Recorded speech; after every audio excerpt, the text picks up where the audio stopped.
Bonjour à tous, bonjour à toutes. Soyez les bienvenus pour ce challenge VAE pour l'été 2020. Je m'appelle Nathalie Audia, je suis jury de VAE depuis de nombreuses années. Je suis également formatrice et directrice du centre de formation qui se nomme Formation en Harmonie. J'ai plaisir avec vous à partager tout ce qui se passe autour de la VAE. Alors les VAE des différents métiers, puisqu'en fait ce que nous allons voir c'est le fonctionnement, la façon de faire, la façon de rédiger votre livret 1, livret 2 et préparer votre oral. Bien sûr, chaque métier a des spécificités, mais le fonctionnement général est identique à toutes les VAE. Alors, tout d'abord, on va se retrouver donc chaque mardi durant l'été sur donc cette chaîne YouTube afin de pouvoir faire un cheminement, de pouvoir avancer ensemble. J'aurais pu vous faire aujourd'hui une très longue vidéo qui vous dit tout ce qu'il y a à faire, tout ce que vous devez retenir et ça aurait été une vidéo absolument imbuvable, trop longue et qui n'aurait pas correspondu à votre cheminement et à votre timing.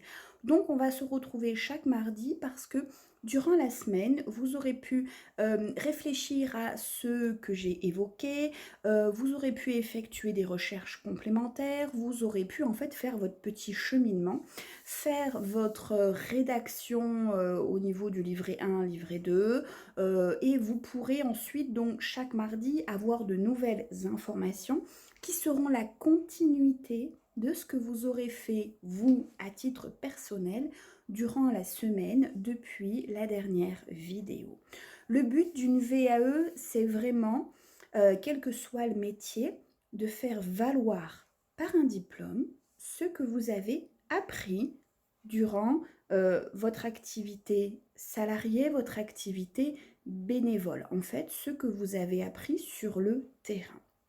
Au jour d'aujourd'hui, trouver un emploi, garder un emploi ou évoluer dans son emploi est quelque chose d'assez difficile. Le marché du travail est assez tendu et maintenant, quand vous candidatez à une offre d'emploi, on vous demande d'avoir le diplôme et l'expérience.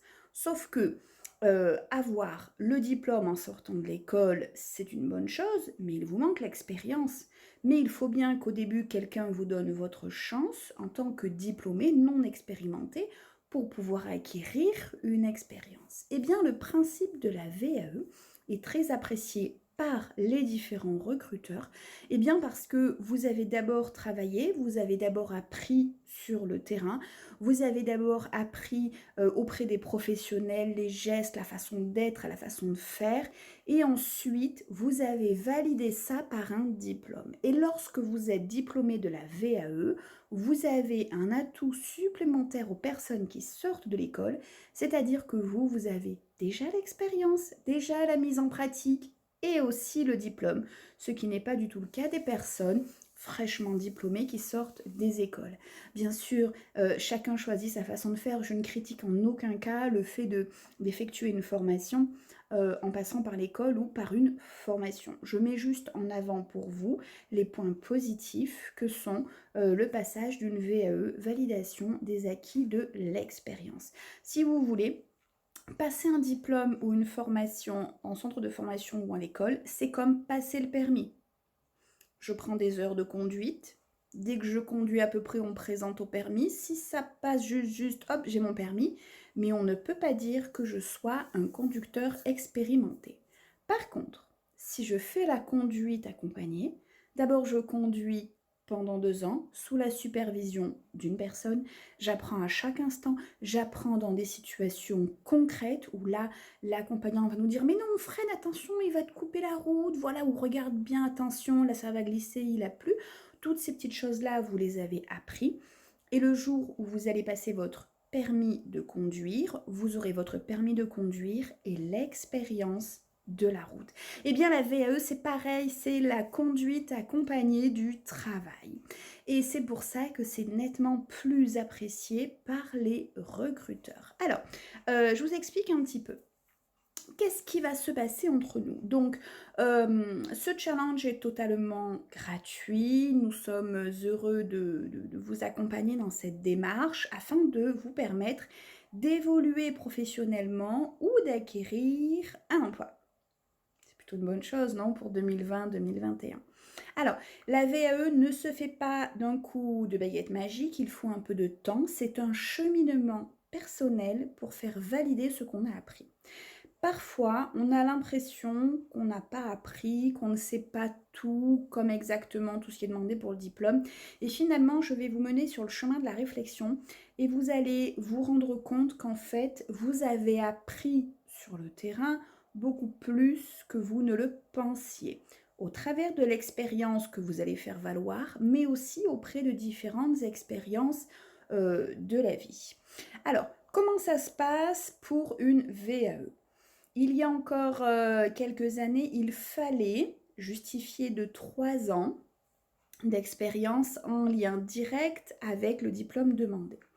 Depuis le passage de la loi El Khomri, l'expérience est réduite à 1 an, temps plein ou 1607 heures de travail. Donc, imaginons, vous avez fait de l'intérim en tant que. Vous avez eu, en tant qu'intérimaire, 17 employeurs.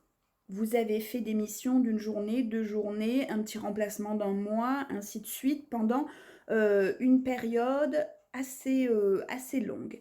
Eh bien, vous allez tout simplement prendre vos différentes fiches de paye et en bas de la fiche de paye, vous êtes payé donc au mois. Et en bas de la fiche de paye du mois, il y a le solde d'heures. D'accord? Donc, si vous avez eu 15 employeurs, vous prenez les 15 fiches de paye et vous ajoutez le nombre d'heures travaillées. Si vous travaillez pour le même employeur, vous allez regarder bien sûr chaque fiche de paye, mais sachez qu'au mois de décembre, vous aurez en bas de la fiche de paye le récapitulatif des heures travaillées pour l'année. Donc, ce que je veux vous dire au travers de cette démarche de VAE, c'est qu'il n'est pas nécessaire d'avoir effectué 1 an dans la même entreprise. Vous pouvez faire valoir différentes expériences sur les 12 années précédentes. Donc là, vous allez sortir vos cartons d'archives et vous allez fouiller vos fiches de paye des 12 dernières années. Donc ça peut être soit en tant que salarié, donc ça peut être en CDD, en CDI, en intérim, soit vous avez été bénévole auprès d'une association et même si c'est que quelques heures, vous avez fait peut-être 25 heures de bénévolat en lien avec le diplôme que vous voulez valider, mais c'est peut-être les 25 heures qu'il vous manque sur les 1607 qui sont nécessaires. Les 1607 heures sont très strictes. Si vous envoyez un dossier avec 1600 heures qu'il en manque 7, votre dossier sera refusé. Donc comptez bien les heures, recomptez bien. Et pour cela, il faut vous fier aux fiches de paye. C'est ce que vous enverrez comme justificatif des heures travaillées. Donc vous prenez votre calculette et vous additionnez le nombre d'heures travaillées sur les fiches de paye. Alors, vous allez d'abord remplir un livret 1. Le livret 1, c'est facile. C'est un document que vous trouvez en ligne et vous allez compléter bien votre état civil, nom, prénom, date de naissance, adresse et vous allez dans un tableau relater en fait vos différents emplois. Soit vous n'avez eu qu'un seul employeur pour les 1607 heures, vous complétez cet employeur, on vous demande si vous étiez à temps plein, à temps partiel, on vous pose voilà des petites questions dans le tableau, vous complétez. Si vous avez eu 17 employeurs en tant qu'intérimaire, eh bien vous rajouterez des lignes pour faire entrer les 17 employeurs et vous joindrez bien sûr les fiches de paye qui justifient des heures. Qu'est-ce qui va se passer avec ce livret 1 ? Il va être reçu, alors si c'est éducation nationale, ça sera au niveau de l'éducation nationale. Si c'est au niveau d'un diplôme d'État, ça sera géré par l'ASP, Agence de services de paiement. 3 lettres, ASP. Alors, comment ça se passe ?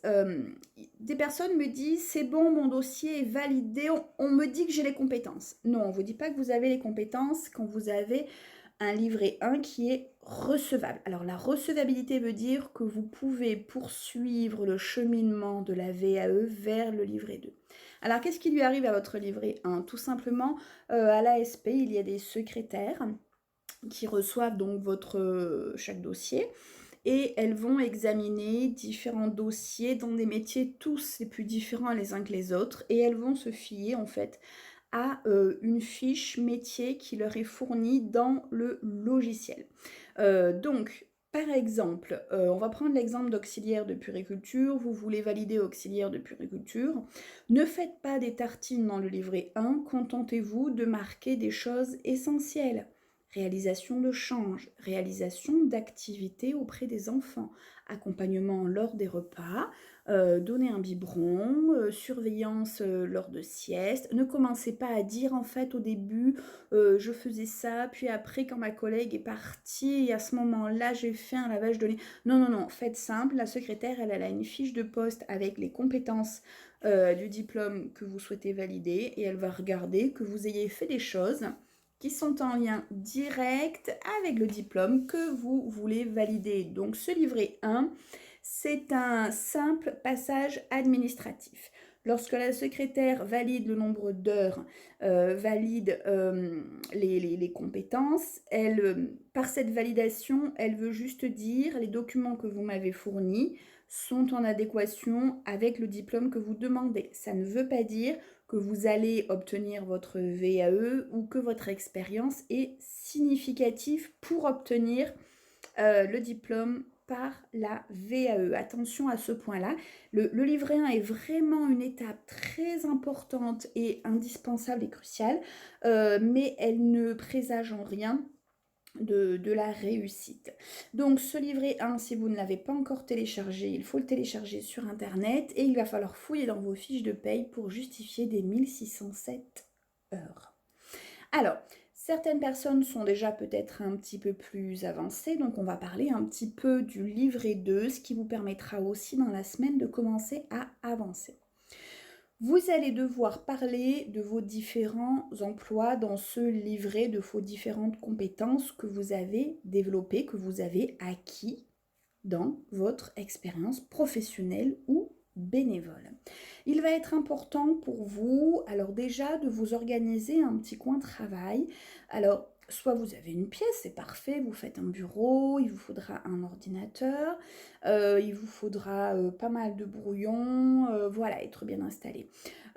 Si vous n'avez pas la chance d'avoir suffisamment de place, c'est pas un souci. Vous pouvez tout simplement prendre un bac plastique sur lequel vous allez peut-être noter VAE ou mon magnifique projet de VAE et vous allez pouvoir donc vous installer sur la table de la cuisine du salon, sortir vos affaires, trousses, brouillons, livres et autres de VAE, travailler et au moment de ranger vos affaires, plutôt que de les éparpiller, vous remettez tout dans votre caisse et vous allez pouvoir tout simplement refermer votre caisse et dès que vous reprendrez votre travail de VAE, vous ressortirez votre caisse avec tout votre matériel.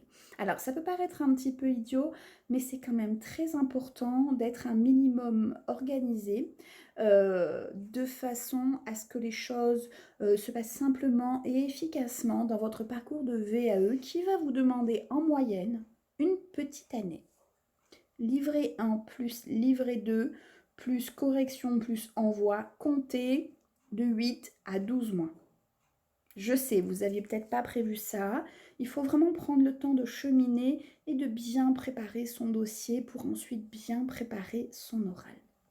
Alors, moi je vous confie comme mission pour cette semaine, pour celles qui ne l'ont pas encore fait, celles et ceux qui n'ont pas encore fait, de faire le point sur les quotas horaires, 1607 heures, de télécharger le livret 1 et de l'envoyer si ce n'a pas déjà été fait. De vous organiser votre petit coin de travail et ensuite de commencer à rassembler des documents que vous possédez sur les différents emplois et de commencer par faire en fait un tableau où vous allez énoncer, donc ça fait partie de votre livret, les différents endroits où vous avez travaillé. Et vous allez tout doucement, tous les jours, vous allez faire une première liste, brouillon, C'est-à-dire, voilà, j'ai eu 3 employeurs concernant cette expérience. Je note les 3 employeurs chacun sur une page.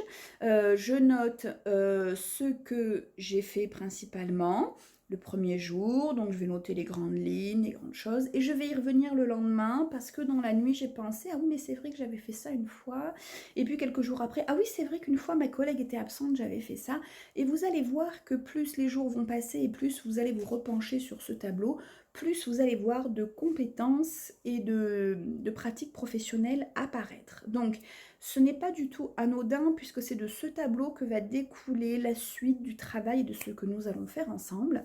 Donc, je vous encourage à noter chaque employeur et expérience sur une page et de pouvoir y noter en reprenant cette page au moins chaque jour ou du moins un jour sur deux pour bien faire le point de toutes ces petites expériences, de toutes ces petites choses que vous avez fait durant cette période qui est comptabilisée dans les 1607 heures.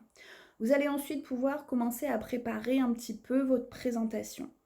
La présentation de votre projet dans la VAE, c'est quel a été avant la VAE vos emplois, mais pas tellement dans le but de retracer votre CV, on a la liste de vos expériences, mais vraiment dans l'idée de comment vous étiez vous personnellement, émotionnellement, pourquoi vous avez eu envie de faire valoir votre expérience et qu'est-ce que cela va changer pour vous dans l'après-VAE. Ça, les jurys accordent beaucoup d'importance de ok la VAE, mais pourquoi? Donc voilà, commencez à rédiger un petit peu votre projet de VAE écrit. Préparez donc les différentes pages avec les différents noms d'employeurs, postes occupés et tous les petits détails de ce que vous avez fait, appris, vu, même une seule fois. Notez toutes ces petites choses-là. On s'en servira ensuite et vous en aurez besoin. Donc, on se retrouve mardi prochain sur YouTube. On se retrouve tous les mardis de l'été pour pouvoir cheminer ensemble tranquillement sur votre parcours de VAE. Ayez bien l'idée qu'une VAE ne se fait pas en 5 minutes, que c'est comme la conduite accompagnée, c'est parce qu'on fait suffisamment de kilomètres, c'est parce qu'on est avec quelqu'un à côté, et c'est parce qu'on conduit un petit peu tous les jours que l'on devient un conducteur aguerri. C'est vraiment l'image qu'il va falloir développer durant ce cheminement de VAE vers le diplôme que vous souhaitez acquérir. Je vous dis à très bientôt, prenez soin de vous et mettez vraiment tout l'amour que vous avez dans la rédaction de cette VAE.